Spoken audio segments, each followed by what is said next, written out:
ان نشأ ننزل علیہم من السماء آیۃ فظلت اعناقهم لها خاضعین. اگر ہم چاہیں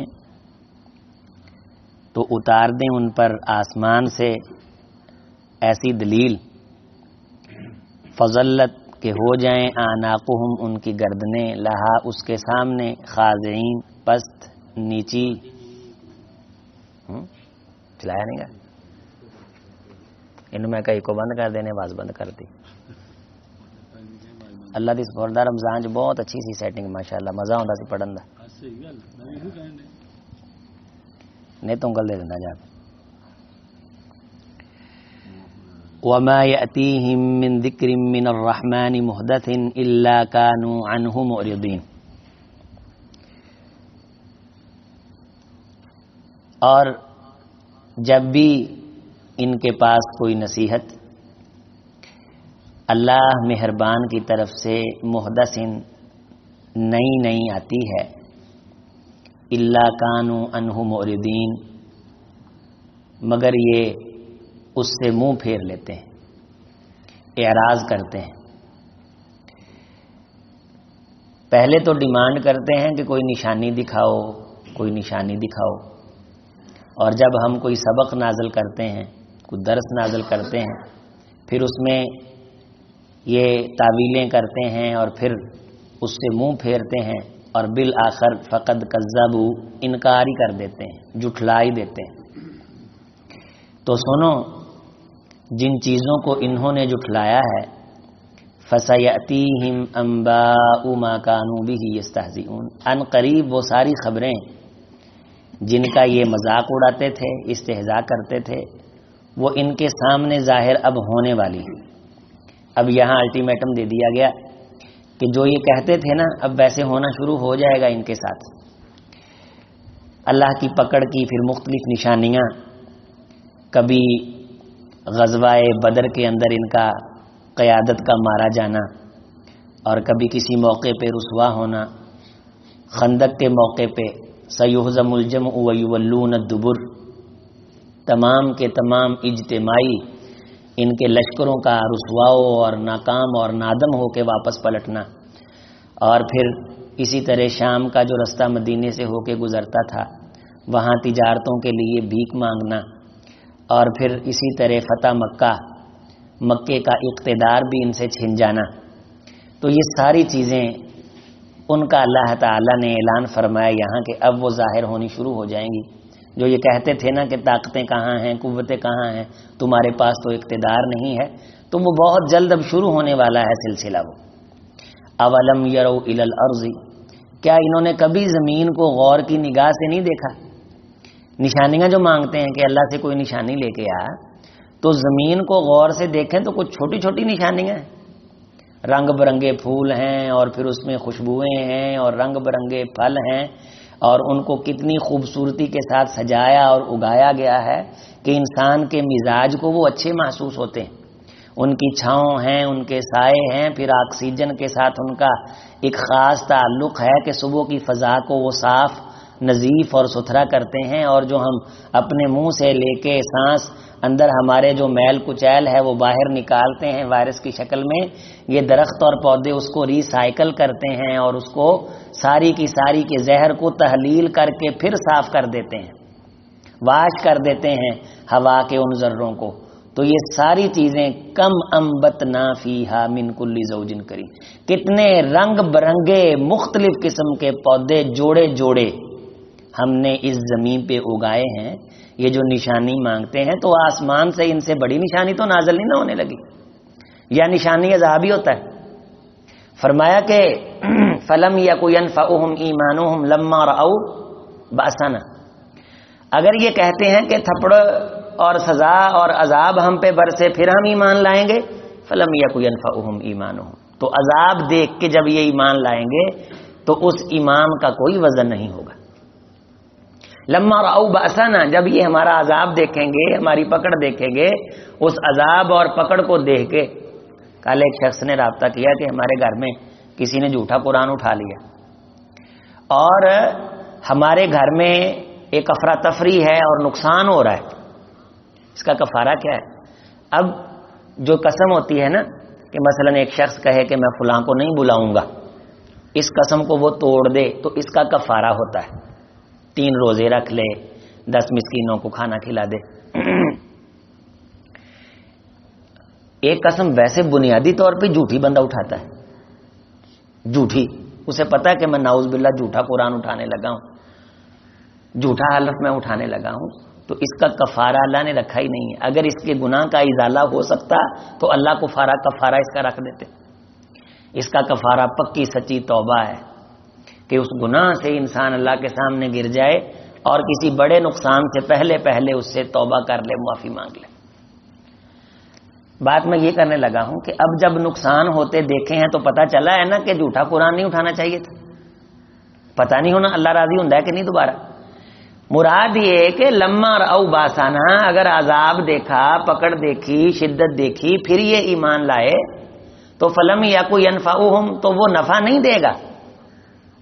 اس لیے اس شخص کو خوش نصیب کہا گیا ہے، حدیث میں نبی صلی اللہ علیہ وسلم نے اس بندے کو خوش نصیب کہا ہے جو بندہ اپنی اولاد کو مسلمان بناتا ہے، اس کے گھر میں اسلام ہوتا ہے، ایمان ہوتا ہے، اس کے گھر میں دین ہوتا ہے۔ فرمایا وہ بندہ ہماری زبان سے مبارکباد کا مستحق ہے کہ وہ خود بھی مسلمان ہو، اس کے ماں باپ بھی مسلمان ہوں اور اس کی اولاد بھی مسلمان ہو، اور وہ ایمان اللہ کی ذات پہ یؤمنون بالغیب، بن دیکھے لائے۔ اب ہم سارے جتنے یہاں بیٹھے یا جتنے اس وقت مسلمان ہیں، عموماً اپنے والدین، علاقے یا کسی نہ کسی کی دعوت پہ متاثر ہو کے انہوں نے اسلام قبول کیا، تو اسلام قبول کرنے کی آگے طریقہ کار یہ ہے کہ پھر اپنے عقائد کو سدھارنے اور سنوارنے کے لیے پھر قرآن سے اور نبی صلی اللہ علیہ وسلم کے فرمان سے روشنی لی جائے، پھر یہاں سے دلائل لیے جائیں گے، جیسے یہ کہتا چلا جائے گا ویسے بندہ مانتا چلا جائے گا۔ فرمایا کہ اگر ان کے پاس آنکھیں ہوں اور دل ہو تو یہ پورے سسٹم کو کون چلا رہا ہے؟ یہ زمین سے پودوں کو پانی لینے کی عقل کس نے دے دی؟ یہ کس نے ان کو سکھایا ہے؟ یہ چھوٹے سے بکری کے بچے کو یہ کس نے سکھایا کہ تھن کی طرف جاتے ہوتے ہیں؟ یہ بچے کو کس نے سکھایا ہے کہ منہ کے ساتھ کسی چیز کو سک کرتے ہیں، چوستے ہیں، وہ ہاتھ کے ساتھ کیوں نہیں سک کرنے کی کوشش کرتا؟ وہ منہ کے فیڈر کی طرف، ماں کے پستان کی طرف منہ ہی کیوں لے کے جاتا ہے؟ یہ اس میں کس نے یہ چیز رکھی ہے؟ تمہیں کس نے عقل دی ہے کہ رستے میں جاتے ہوئے تمہارے پاؤں کو ہلکی سی ٹھوکر لگتی ہے، بن پوچھے پاؤں سائڈ پہ ہٹ جاتا ہے، تمہارا ہاتھ اٹھ کے منہ کی طرف آ جاتا ہے کسی نقصان دہ چیز کو ہٹانے کے لیے؟ پھر فرمایا یسقا بماء واحد، پانی تو ایک طرح کا ہی لگاتے ہو، سنوان وغیر سنوان، پھل رنگ برنگے۔ کل ایک شخص انگور دکھا رہا تھا اور دوانا، یہ تربوز جو ہوتا ہے، متیرا پنجابی میں دوانا، متیرا تربوز، وہ اندر سے اس کو کاٹ رہا تھا اور وہ مختلف رنگوں کے برآمد ہو رہے تھے، نیلا، پیلا، یلو، کلیجی، سرخ۔ ایک پانی پلایا جاتا ہے، انگور کی اتنی قسمیں ہیں کہ تقریباً 75 کے قریب اس کی قسمیں ایک جگہ پہ پڑی ہوں تو ساری الگ الگ ہیں، اتنی قسمیں ہیں انگور کی، موٹا ہے، درمیانہ ہے، چھوٹا ہے، ٹافی والا ہے، دانے کے بغیر، پھر لمبے ہیں، اس کے پھر آگے منقے بنتے ہیں، پھر اس سے میوے بنتے ہیں، سوگی، کتنی اس کی قسمیں، پانی ایک لگتا ہے۔ فرمایا کہ یہ چھوٹی نشانیاں ہیں مجھ پہ ایمان لانے کے لیے کہ اللہ کی ذات ہے، ان کو کوئی بنانے والا ہے، یہ پورے کا پورا سسٹم ترتیب دینے والی۔ پھر فرمایا یہ جو تم پتھر آپس میں مارتے ہو اور پتھر مار کے اس میں سے آگ جب برآمد کرتے ہو، یا تیلی کو، دیا سلائی کو ڈبیا پہ مارتے ہو، وہ آگ تم نکالتے ہو یا ہم نکالتے ہیں؟ وہ نکلنے والی آگ، پانی کو پانی پہ مارو وہاں سے کیوں نہیں نکلتی، یہاں سے کیوں نکلتی؟ یہ ساری چیزیں فرمایا میری ذات پہ ایمان لانے کے لیے دلائل۔ اس کا مطلب یہ ہے کہ یہ چیزیں کلی مزے اور لطف لینے کے لیے اللہ نے پیدا نہیں کی، یہ ذوق ایمانی کو پروان چڑھانے میں بھی معاون ہے کہ انسان ان چیزوں پہ غور کرے اور اللہ کا ان فی ذالک لآیہ۔ پھر فرمایا بے شک اس میں بہت بڑی نشانی اور سبق ہے اگر کسی نے سیکھنا ہو، وما کان اکثرهم مؤمنین، لیکن اکثر لوگ ایمان والے نہیں. واقعہ آپ دیکھ لیں، 80 کروڑ کے قریب ہندو ہیں ہندوستان میں، لاکھوں کی تعداد میں سکھ ہیں. پھر نیپال میں چلے جائیں، پھر سری لنکا بدھ مت، پھر وہ کوریا، جنوبی کوریا، شمالی کوریا، پھر یہ پورے کا پورا چین اور پورے کا پورا روس، اور اس کے ساتھ پھر وہ ریاستیں قازقستان وغیرہ کی جتنی روس کے ساتھ برفانی علاقے سارے. یہ سارے جتنے لوگ ہیں کثیر تعداد میں، انہیں پتہ ہی نہیں کہ اللہ کیا ہے. وہ تبلیغی جماعت والے جاتے رہتے ہیں. تو ایک دوست نے ہمیں خود بتایا کہ ہم گئے روس میں تبلیغ کے لیے، تو انہوں نے ہمارے کھانے کے لیے ہمارے سامنے سور لٹا لیا. ہم نے کہا یہ کیا کرنے لگے؟ کہنے لگے تاڑے واسطے کوئی کھانا شانا بنانے ہیں. تو اس کو ہم چھری پھیرنے لگے. تو انہوں نے اس کو بتلایا، ان کو بتلایا کہ ہم چونکہ مسلمان ہیں. انہوں نے کہا اسی مسلمان ہیں. اب چونکہ وہ اس علاقے میں رہتے ہیں، تعلیم نہیں ہے، وہ کہتے ہیں کہ ان کو یہ بھی نہیں پتا کہ یہ حرام ہے، کہتے ہیں ہم تو یہی کھاتے ہیں. بنگلہ دیش ہمارے ایک دوست نے خود یہ بات بیان کی کہ بعض ایسے علاقے، شہروں کے شہر ایسے ہیں کہ پورے شہر کے اندر مسجدیں نہیں ہیں، پورے گاؤں کے اندر مسجدیں ہے. مسلمان ملک، ہندوؤں کا زیادہ تسلط ہے، ہندو تعلیم کا زیادہ غلبہ ہے.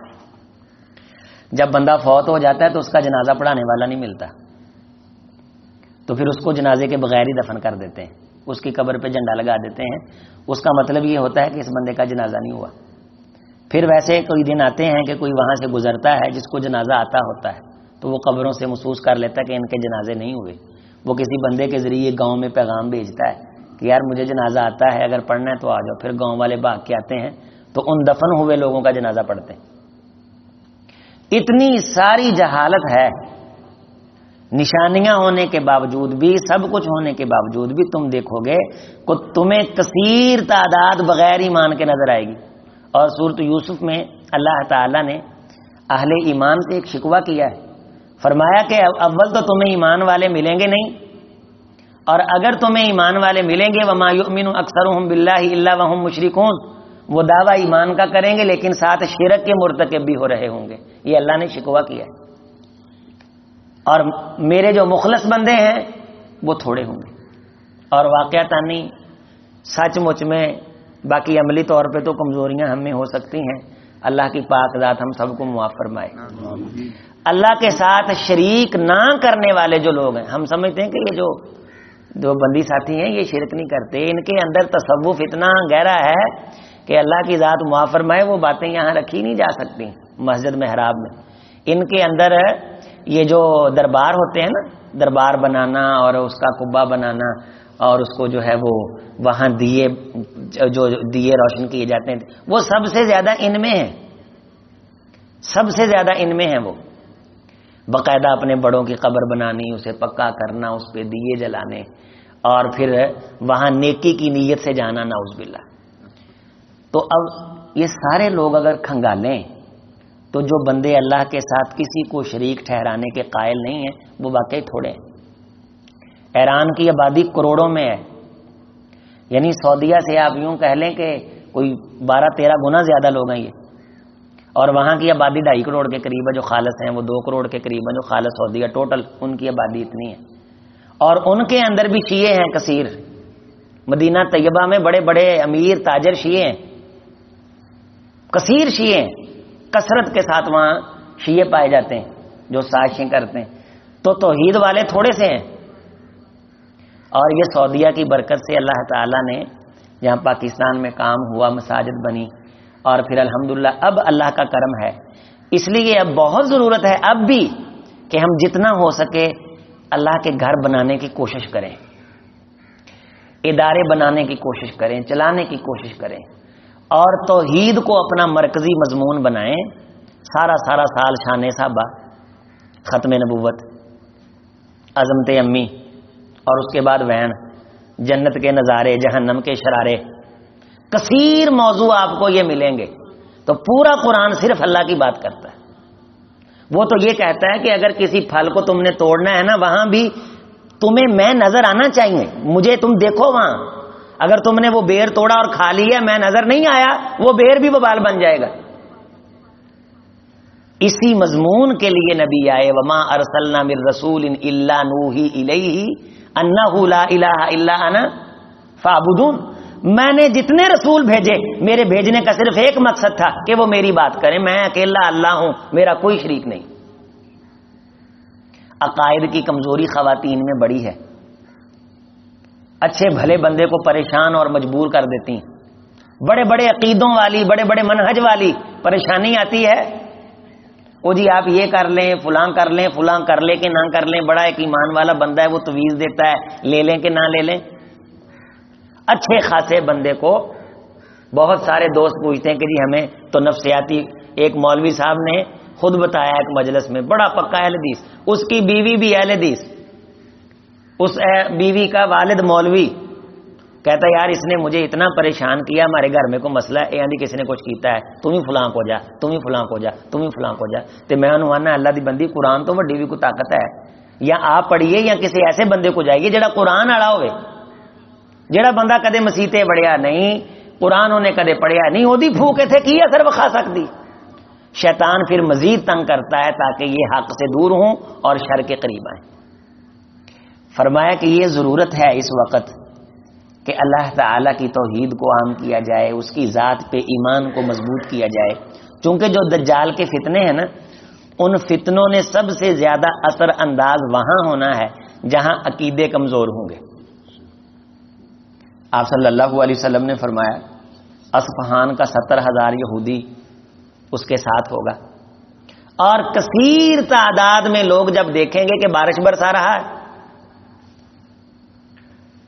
نہریں ایسے چلا رہا ہے، درخت اگا رہا ہے، بندہ مار کے زندہ کر دیا ہے، یہاں تو بغیر کسی کرامت کے ایمان لے آتے ہیں، بغیر کسی وجہ کے درختوں پہ ایمان لے آتے ہیں، درختوں کو مشکل کشا جہاں ڈھیری دیکھتے ہیں ڈھیر ہو جاتے ہیں، تو جہاں اتنا کچھ دیکھیں گے وہاں ڈھیر نہیں ہوں گے۔ ایک شخص کو فرمایا کہ اپنے گھر کے اندر وہ آئے گا، اس کی بہن عقل مند صاحب بصیرت ہوگی، وہ کہے گی کہ اللہ زمین پہ آیا ہے، اپنے بھائی کو ملنے آئی ہوگی، آؤ ہم بھی اللہ کے پاس چلتے ہیں، نعوذ باللہ۔ فرمایا کہ اسے اس کو باندھنا پڑے گا، اپنے کمرے میں داخل کر کے، حدیث میں آپ صلی اللہ علیہ وسلم نے فرمایا اسے وہاں تالا لگانا پڑے گا، پھر وہ بھاگ کے بیچارہ دوسری بہن کی طرف جائے گا، واپس آئے گا تو پہلی بھی وہاں سے نکل چکی ہوگی، کسی سے رابطہ کر کے، کسی کو کہہ کے، کسی کو پیغام دے کے، اسی پریشانی میں بھاگا پھر رہا ہوگا کہ اس کا خاندان اس کی آنکھوں کے سامنے بدعقیدگی کا شکار ہو کے دجال کی پیروی کی طرح چل پڑے گا جہاں عقیدوں کی کمزوری ہوگی۔ اور ایک شخص دجال کا مقابلہ کرے گا، بزرگ آدمی ہوگا، بابا ہوگا، وہ جب دجال کو دیکھے گا دجال اسے کہے گا میں رب ہوں، میں خدا ہوں، وہ کہے گا کہ تو دجال ہے، تو کانا ہے۔ یہ تیری آنکھ کے بارے رسول اللہ نے ہمیں بتلایا تھا کہ اس کی ایک آنکھ ایسی ہے جیسے انگور کا پھسا ہوا دانا ہوتا ہے، یہ ساری نشانیاں ہیں، تو دجال ہے، اور لوگوں مجھے پتا چل گیا یہ دجال ہے۔ آپ صلی اللہ علیہ وسلم نے فرمایا ایسے کر کے اس کو ہاتھ سے 2 ٹکڑے کر دے گا، ایک ٹکڑا ادھر گر جائے گا، ایک ٹکڑا ادھر گر جائے گا، ساری دنیا دیکھ رہی ہوگی، پھر دونوں ٹکڑوں کے درمیان سے گزرے گا، ٹکڑے جڑ جائیں گے، پھر زندہ ہو جائے گا، ساری دنیا سجدے گر جائے گی، یہ بندہ کھڑا ہو جائے گا کہ اب مجھے پکا یقین آ گیا تو واقعی دجال ہے۔ تو اس وقت اس بندے کے پاس ایٹم بم نہیں ہوگا، اس کے پاس فوجیں نہیں ہوں گی، اس کے پاس پیسہ نہیں ہوگا، اس کے پاس مال نہیں ہوگا، یہ دجال کے سب سے بڑے لشکر اور قوت طاقت کا مقابلہ کس چیز سے کرے گا؟ عقیدے سے، اللہ کی پاک ذات پہ غیر متزلزل ایمان، روزی روٹی کا مالک وہ، موت حیات کا خالق وہ، اس کے علاوہ اس کا کوئی نہیں ہے۔ پوری دنیا، اے ابن مسعود، اے عبداللہ ابن عمر رضی اللہ تعالیٰ عنہ، ساری دنیا، اے علم یا ابا مسعود، کل کائنات کا چپا چپا جمع ہو جائے این یضروک کہ وہ تیرا نقصان کرے گا، اگر اللہ نے تیرے کاغذوں میں نہیں لکھا تیرا بال بھی نہیں اکھاڑ سکتے۔ یہ عقیدہ ساری کائنات، لو ان اولکم وآخرکم وانسکم وجنکم کانوا اجمع علی صعید واحد، جن انس، مرنے والے جینے والے جو ابھی آنے، وہ سارے آ جائیں، آ کے تیرا نفع کرنا چاہیں، اگر تیرے کاغذوں میں اللہ نے نفع نہیں لکھا تو تیرا نفع کر سکتے؟ یہ ایمان اب یہ ضرورت ہے اس ایمان کی. اب نفع یہ تھوڑی نفع کہ اللہ کسی کو دنیا دے دے. نفع تو یہ ہے کہ اللہ کہتے ہیں نا کہ توحید تو یہ ہے خدا حشر میں کہہ دے یہ بندہ دو عالم سے خفا میرے لیے ہے. یہ ہے نفع. یوم ینفع الصادقین صدقہم، آج سچوں کے سچ نے ان کو نفع دینا ہے ہمیشہ کے لیے. موت آنی نہیں، اللہ نے خوش ہو کے جنت دے دینی. جس بندے کی زندگی میں لاکھوں کمیاں کوتاہیاں ہوئیں لیکن عقیدہ اس کا صاف ستھرا ہوا، میری غیرت گوارا نہیں کرے گی کہ اس کو آگ کے اندر پھینکوں. میں آگ کے اندر انہیں کو پھینکوں گا جن کی عقیدوں میں غلاظتیں اور میرے ساتھ وہ شرک کرتے رہے. یہ ضرورت ہے اس وقت. خاص طور پہ میں آپ سب دوستوں سے گزارش کروں گا کہ گھر کے اندر وہ ایسی سپیچز ان کا زیادہ سے زیادہ اہتمام ہو. قرآن مجید کی آیات ترجمے کے ساتھ ان کا اہتمام ہو. یہ قصے کہانیاں اس طرح کی باتیں سننے سے زیادہ بہتر ہے کہ توحید کی جو کتابیں ہیں، عقائد کی جو کتابیں ہیں اردو کے اندر بھی ہیں، بچوں کو پڑھائی جائیں، خود پڑھی جائیں، تاکہ اللہ کی ذات پہ مضبوط ایمان ہم چھوڑ کے جائیں اپنی اولاد کے درمیان، اپنے گھر بار والوں کے درمیان. اللہ ہمیں سچا ستھرا عقیدہ نصیب فرما کے اس پہ عظیمت اور اللہ استقامت عطا فرمائے. اقول قولی ھذا استغفر اللہ لی ولکم ولسائر المسلمین.